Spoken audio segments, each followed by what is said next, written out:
अब हामी जाउँ एनदर इम्पोर्टेन्ट कन्सेप्ट फाइल ह्यान्डलिङमा है। अब फाइल ह्यान्डलिङ भन्ने बित्तिकै के कुरा आउँछ? फाइल ह्यान्डलिङमा चाहिँ जस्तो फाइलहरू चाहिँ क्रिएट गर्ने होइन, त्यसलाई ओपन गर्ने, त्यसमा रिड गर्ने, राइट गर्ने होइन, त्यसमा चाहिँ एपेन्ड गर्ने होइन, यस्ता यस्ता कुराहरू चाहिँ के हुन्छ भन्दाखेरि फाइल ह्यान्डलिङमा आउँछ। अब फाइल ह्यान्डलिङ चाहिँ हामीले कसरी गर्छौँ भन्दाखेरि चाहिँ नि जस्तो पोइन्टर डिक्लेयर गरेर चाहिँ गर्छौँ होइन। अब त्यसको टाइप चाहिँ के हुन्छ भन्दाखेरि पोइन्टरको टाइप चाहिँ फाइल हुन्छ होइन। अनि त्यसपछि हामीले चाहिँ के गर्छौँ भन्दाखेरि एफ ओपन भन्ने फङ्सन युज गर्छौँ है त। अब यसमा हेरौँ होइन, यसमा चाहिँ अब हाम्रो चाहिँ कस्तो हुन्छ भने फाइल भनेर फाइल पोइन्टर यसरी डिक्लेयर गर्यो, त्यसपछि गएर फाइल पोइन्टरमा चाहिँ यसरी फाइल नेम दियो। अनि मोड भनेको चाहिँ अब राइट गर्ने, मोड भनेको चाहिँ फाइल नेम भनेको नेम अफ द फाइल होइन, वाट एभर वी वान्ट। त्यसपछि अब के दिने होइन, मोड राइट हो कि एपेन्ड हो कि त्यसपछि रिड हो होइन, त्यो अनुसार हामीले दिन्छौँ। अनि त्यसपछि के हुन्छ भन्दाखेरि त्यो फाइल चाहिँ क्रिएट हुन्छ है। अब के गरौँ भन्दाखेरि हाम्रो यो जुन उसमा चाहिँ एउटा फोल्डर बनाउँछु म फाइल्स भनेर, फाइल ह्यान्डलिङ भनेर बनाऊँ है त। फाइल ह्यान्डलिङ भनेर बनाऊँ। फाइल ह्यान्डलिङ भन्ने भित्र चाहिँ के गरौँ भन्दाखेरि एउटा चाहिँ example.c भनेर गरौँ है। example.c भनेर गरौँ।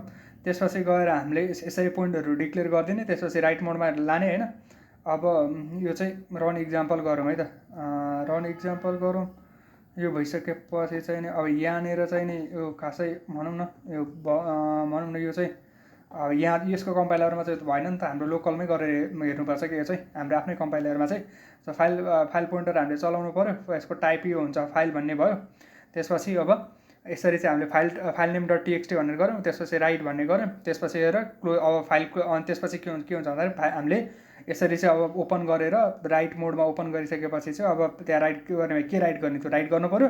त्यसपछि लास्टमा चाहिँ के गर्नु पऱ्यो, याफ क्लोज गर्नु पऱ्यो है। यो जुन पोइन्टरबाट चाहिँ हामीले पोइन्टर युज गरेर त्यो एड्रेस युज गरेर चाहिँ हामीले के गरेको छ, ओपन गरेको छ, त्यसलाई चाहिँ हामीले के गर्नु पऱ्यो, क्लोज गर्नु पऱ्यो है। यसरी चाहिँ भनौँ न यसरी चाहिँ हामीले के गर्नु पऱ्यो, यो गरिसकेपछि के हुनुपर्छ भने अब फाइल बन्नुपर्छ है। भनेको यहाँनिर के छ, फाइल ह्यान्डलिङ भने यहाँ file dot TXT file name dot TXT भनेर हामीले के छ बन्यो नि त होइन। फाइल नेम डट टिएक्सटी भनेर भने जस्तो अर्को के फाइल नेम 1.txt भन्ने बनाऊँ है त। फाइल नेम 1.txt भन्ने बनायो भनेपछि यसरी चाहिँ के भन्दा फाइल नेम 1.txt यसरी चाहिँ हामीले के भन्दा फाइल क्रिएट गर्ने काम चाहिँ गऱ्यौँ है। Simple is that. अनि इज मेन्सन हियर यो याफ क्लोज चाहिँ हामीले लास्टमा युज गरेको थियो।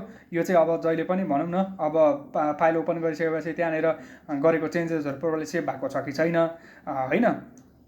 अनि त्यसपछि अरूले पनि चाहिँ अरू program also can use the file होइन। अनि त्यसपछि अब हामीले अन्नेसेसरी मेमोरी त्यो ओपन गरिरहेको भने त अन्नेसेसरी मेमोरी युसेज हुन्छ नि त, त्यसलाई पनि के गर्नु गऱ्यो भन्दाखेरि क्लिनअप यसले चाहिँ के गर्छ भन्दाखेरि अन्नेसेसरी मेमोरी स्पेसलाई चाहिँ क्लिनअप गर्ने काम गर्छ है।